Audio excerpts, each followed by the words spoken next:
গানটা মনে করেন আগামী 31st নাইট বাংলাদেশের ঘরে এমন বাজা বাজবে যে আপনার মাথা ধরে যাবে। প্রচন্ড মাথা ব্যথা করে। এই গান শুনে দেশবাসীর যত মাথা ব্যথা করবে, এই গানের প্রডিউসার তত বেশি মাল কামাবে। খালি মাল কামা। হে বাঙালি ভালো তো সোহাই গাইস, আমি সাধারণ আপনারা দেখছেন সিকেবি ব্রান্ড। বলো বাবা। তো শেষ পর্যন্ত অপেক্ষার অবসান ঘটলো। সোশ্যাল মিডিয়ায় নেমে আসলো জাহির আলভী এবং জেরিন খানের প্রেমের নদী গান।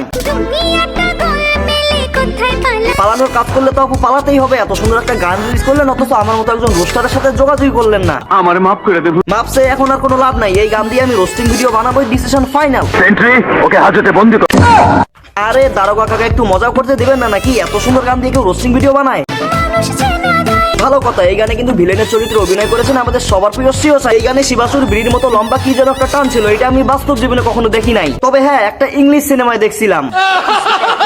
আমি ভাই বিনোদন পাবলিক বিনোদন টাইপের ভিডিও বানাবো, এটাই স্বাভাবিক। দয়া করে এই ভিডিওতে কোনো ধর্ম কেটে নিয়ে আনবেন না, এসব আমার ভালো লাগে। তো সূত্রে জানা যায় নাট্যকার জাহির আলভীর এটা প্রথম মিউজিক ভিডিও ছিল। এই গানের লুকটা ছিল রিসেন্টলি সাকিব খানের সোলজার মুভির লুকের মতো, যেটা নিয়ে কয়েকদিন আগে অনেক কন্ট্রোভার্সি হয়েছিল। কিন্তু আমি সবকিছু বাদ দিয়ে ফোকাস করেছিলাম এই গানটাতে, যেটা মনে করেন হাজার সাধনার পর গতকাল মুক্তি পেয়েছে। আর একটা ইন্টারেস্টিং বিষয় হচ্ছে এই গানে যে মডেল রয়েছে জেরিন খান, তিনি নিজেই নাকি এই গানের প্রডিউসার। যখন একজন প্রডিউসার নিজেই নিজের গানে পারফরমেন্স করে, তখন তার পারফরমেন্স তো এমনই হওয়া উচিত। অল্প বয়সী মেয়ে এত সাহস নিয়ে এত টাকা খরচ করে একটা মিউজিক ভিডিও বানালো শুধুমাত্র ইউটিউবের জন্য।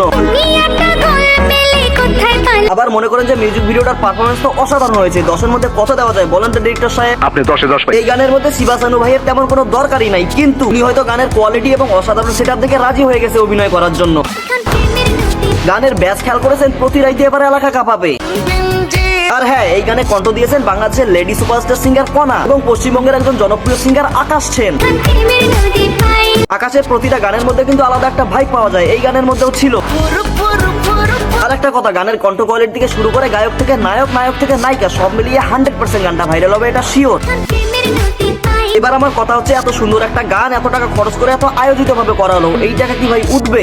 এই বিষয়ে ডিরেক্টরকে বলি, ভাই আপনি একটা ভবিষ্যৎবাণী করেন তো। ভবিষ্যৎবাণী কি আমি করতে পারি? আমি কি জ্যোতি? আমার মনে হয় এই গানের ভিউজ যত বেশি হোক না কেন, এই গানের বাজেটের টাকা উঠবে না। হলে এত বড় বাজেটের গান বানিয়ে কি লাভ জলিল ভাই? লাভ হচ্ছে জেরিন আপা একটু পরিচিতি পাইলো, লাভ হচ্ছে তাদের যারা ইউটিউবে ঝোকাঝুকি করে, মানে ডান্সিং ভিডিও বানায়, লাভ হচ্ছে তাদের যারা 31st নাইটে গান বাজিয়ে এলাকা কাঁপাবে।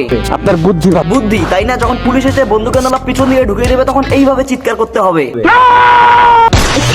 তবে বাংলাদেশের মিডিয়া ইন্ডাস্ট্রিতে এইরকম গানের দরকার আছে। তবে এত বেশি বাজেটের গান বানালে পরিচিতির সাথে সাথে পিছন মারাও খাবেন।